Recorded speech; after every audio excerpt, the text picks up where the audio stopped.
Distribución normal y pruebas de normalidad. La distribución normal, llamada también distribución de Gauss o distribución gaussiana, es la distribución de probabilidad para variables continuas que aparece con más frecuencia en los diferentes fenómenos naturales. Su gráfica es una función de densidad que tiene la forma de una campana. Por eso a esta curva se le conoce también como campana gaussiana. La mayoría de sus datos o registros se encuentran en la parte central, por eso es unimodal. Además, si trazamos una línea media, esta representará al promedio o la media, a partir de la cual la campana es simétrica para ambos lados. Además, esta curva que describe la campana gaussiana nunca llega a tocar el eje de las abscisas, por eso se le dice que es asintótica. Por supuesto, podemos graficarla utilizando su función de densidad que la encontramos en cualquier publicación. La distribución normal estándar es aquella que tiene como media al 0, ese es su valor central, y una desviación estándar de 1. Es conocido que si queremos encerrar al 95% en la parte central, los límites en el eje de las abscisas serían menos 1,96 y 1,96 positivo. Solo que cuando trabajamos con cálculos de probabilidad lo hacemos con esta función acumulada, es decir que por debajo de 1,96 se encuentra todo el 95% central más el 2,5. No olvidar ese dato más adelante. ¿Por qué necesitamos demostrar que nuestra variable aleatoria tiene distribución normal? Esto es, por ejemplo, cuando queremos comparar dos grupos y queremos hacer una comparación gráfica. Si la proyección de la línea media de un grupo sobre el otro está dentro de la caja, entonces son iguales. O si esta proyección de la línea media está fuera de la caja, entonces son diferentes. Pero por supuesto, para que podamos aplicar estos principios, tiene que haber distribución normal. En esta segunda gráfica hemos reducido uno de los brazos de este diagrama de caja y bigotes y entonces ya no podemos aplicar la regla que habíamos mencionado. ¿Por qué? Porque este grupo 2, el grupo B, no tiene distribución normal, su media no está en el medio, no está en la parte central. Y lo mismo ocurre con nuestro caso número 2, donde le hemos hecho crecer el brazo inferior y ahora tampoco podemos hacer el razonamiento porque la proyección de un grupo sobre el otro está dentro de la caja, pero no ocurre cuando hacemos la comparación inversa. ¿Por qué? Porque el grupo B no tiene distribución normal. Entonces es importante que nos aseguremos siempre que nuestra variable aleatoria tenga distribución normal. Y no basta con hallar coeficientes como el de asimetría o el de kurtosis. Es verdad que nuestra campana debe ser simétrica y además mesocúrtica, pero tenemos que asegurarnos de que realmente esto es así a nivel de prueba de hipótesis y con una probabilidad de equivocarnos. Es por esta razón que tenemos que plantear nuestro contraste de hipótesis. El propósito de este contraste es demostrar distribución normal. Y aquí hay que recordar que la hipótesis H1 siempre es una hipótesis de diferencias, lleva la palabra distinta. Vamos a respetar este principio para la H1, siempre utilizar la palabra distinta. Por supuesto, la H sub 0, que siempre se opone a la H1, dirá que no es distinta.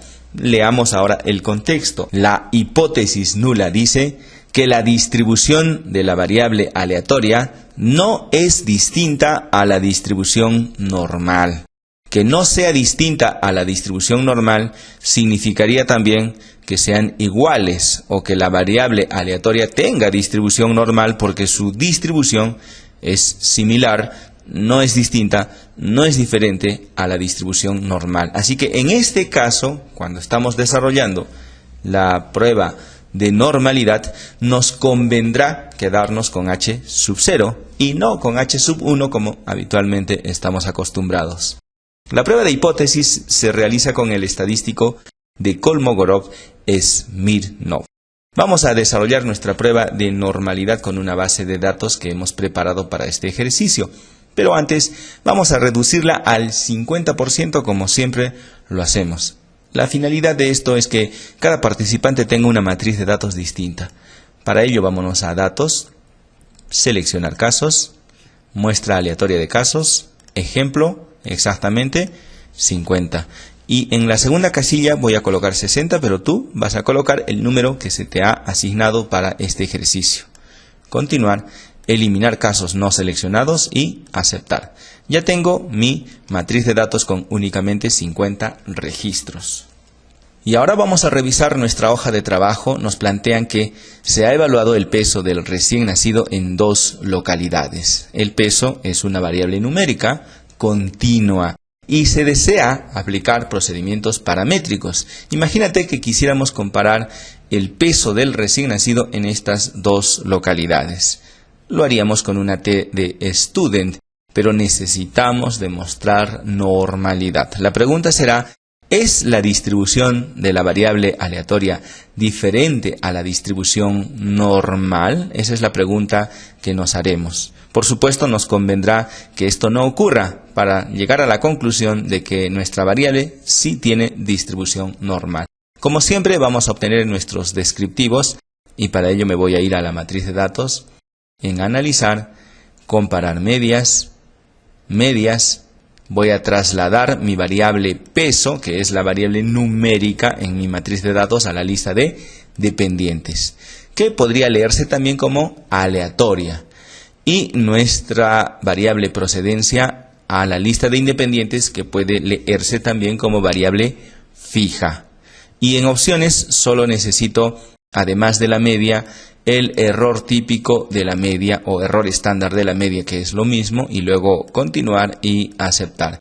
Este resultado lo voy a llevar a una hoja Excel para poder calcular los límites del intervalo de confianza para la media al 95%. Ya en una hoja Excel le vamos a dar en pegar, luego lo vuelvo a copiar y me posiciono en una casilla distinta al costado, clic derecho, pegado especial, y aquí selecciono transponer.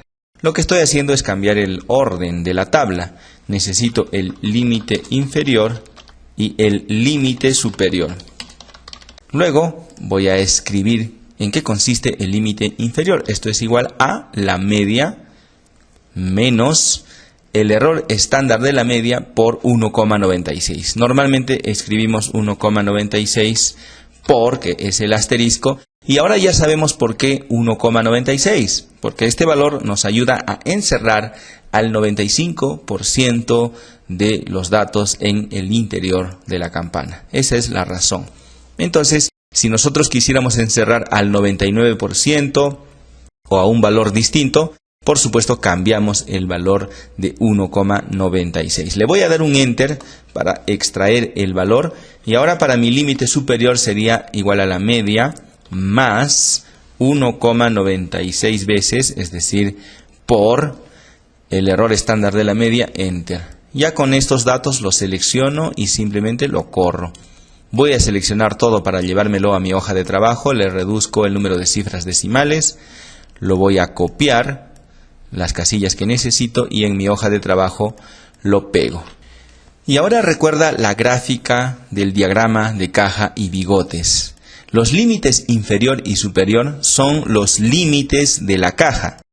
Si la línea media de un grupo cae en el interior de la caja, entonces los grupos son iguales, ya sea que compares de un grupo hacia el otro o en cualquier orden. En este caso vamos a observar nuestro primer grupo tiene un rango que sí contiene al promedio del otro grupo. Si observamos el otro intervalo, también contiene al promedio del primer grupo. Entonces podríamos llegar a la conclusión de que estos dos grupos son iguales o que no hay diferencia. Esto sin siquiera realizar una prueba de hipótesis. Por eso es tan útil el intervalo de confianza para la media al 95%. Pero también dijimos que para poder hacer este razonamiento, el tamaño de las cajas debiera ser del mismo. Si te fijas en el error estándar, es una medida de variabilidad, no es exactamente el mismo. De hecho, nunca va a ser exactamente el mismo valor. siempre va a haber variaciones numéricas o diferencias numéricas. Lo importante ahora es saber si estas diferencias son significativas o no, para poder hacer la comparación entre grupos que hemos realizado. Entonces vamos a desarrollar la prueba de normalidad mediante el ritual de la significancia estadística que ya conocemos. Y ya sabes que la hipótesis nula siempre es una hipótesis de diferencias. Por eso aquí vamos a plantear la diferencia entre la variable aleatoria y la distribución normal. Voy a pegar esta frase que me he copiado de la parte de arriba y efectivamente dice: es la distribución de la variable aleatoria diferente a la distribución normal. Le quitamos la palabra es y completamos nuestra frase. La hipótesis nula siempre es una hipótesis opuesta a la H1 y entonces colocaremos que no es diferente, lo cual significa que son iguales, porque si no hay diferencia, entonces llegaremos a la conclusión de que son iguales.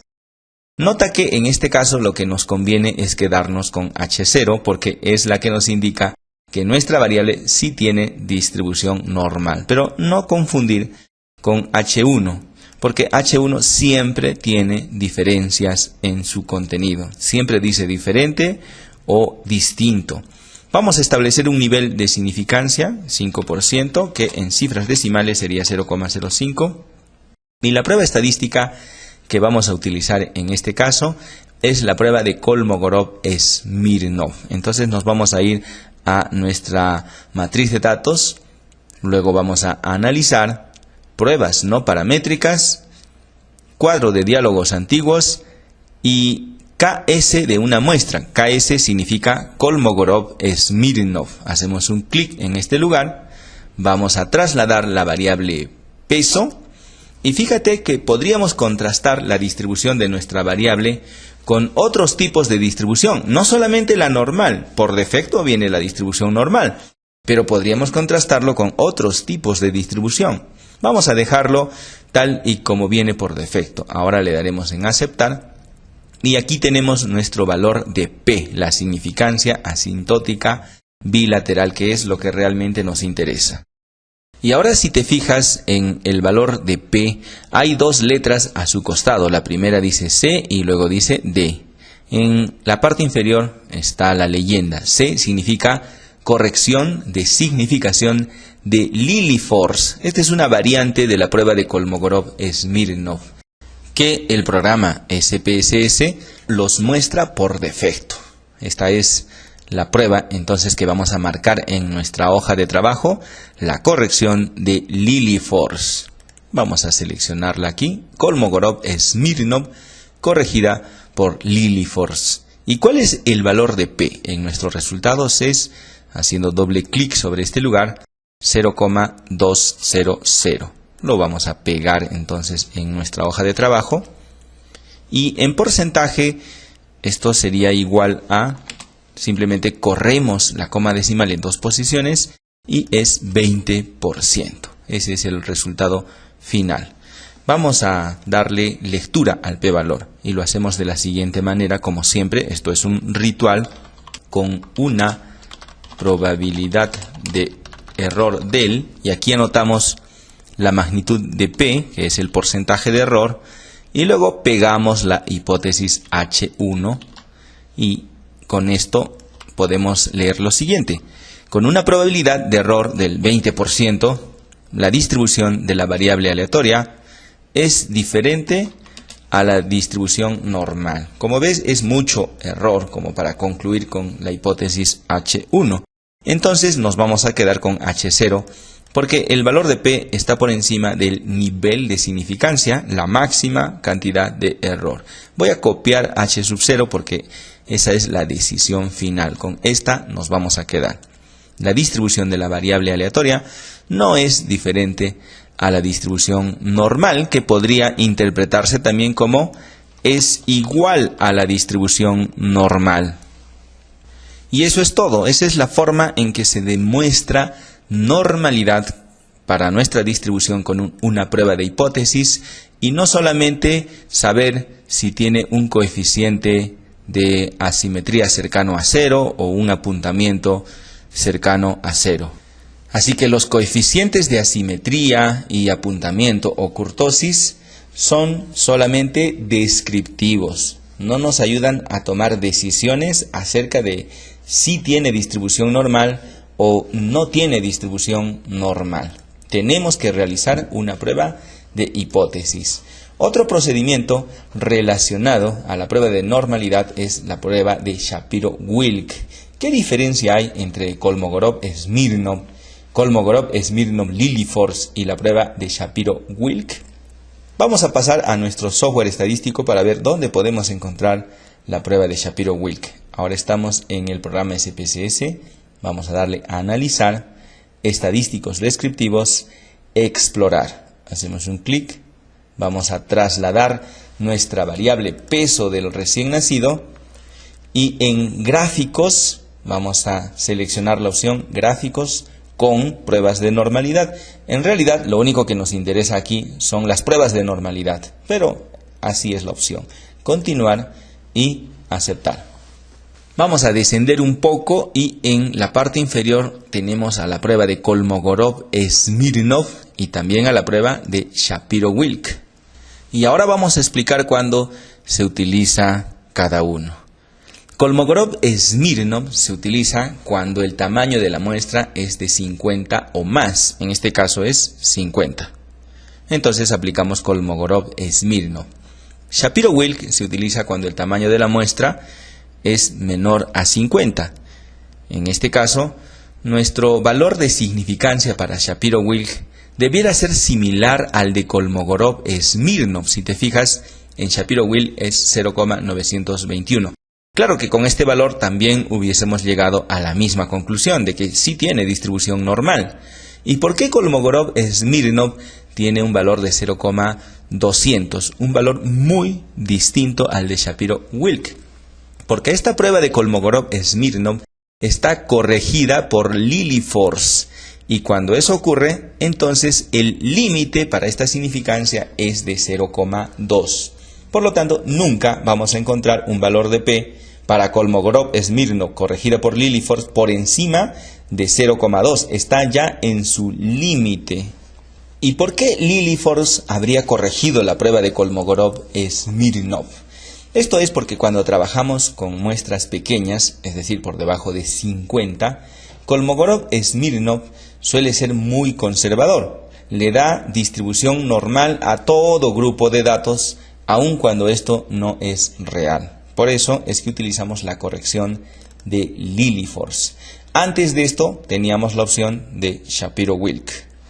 En las versiones anteriores al software SPSS, podíamos obtener la prueba de Kolmogorov-Smirnov sin la corrección de Lilliefors cuando nos íbamos por la ruta de analizar pruebas no paramétricas, cuadro de diálogos antiguos y Kolmogorov-Smirnov. Pero en las nuevas versiones, ya incluso por esta ruta, obtenemos también el resultado con la corrección de Lilliefors. El producto del día de hoy es la hoja de trabajo completa y luego le darás clic en guardar porque este es el producto módulo 5 ejercicio 25.doc. ¿Y qué pasaría si quisieras demostrar normalidad en ambos grupos que existen en nuestra matriz de datos? Para ello simplemente vas a segmentar la matriz. Nos vamos a datos, segmentar archivo. Aquí vamos a seleccionar la opción procedencia, habilitamos comparar los grupos, trasladamos la procedencia, luego aceptar. Y en la parte inferior aparece dividir por procedencia. La matriz está segmentada.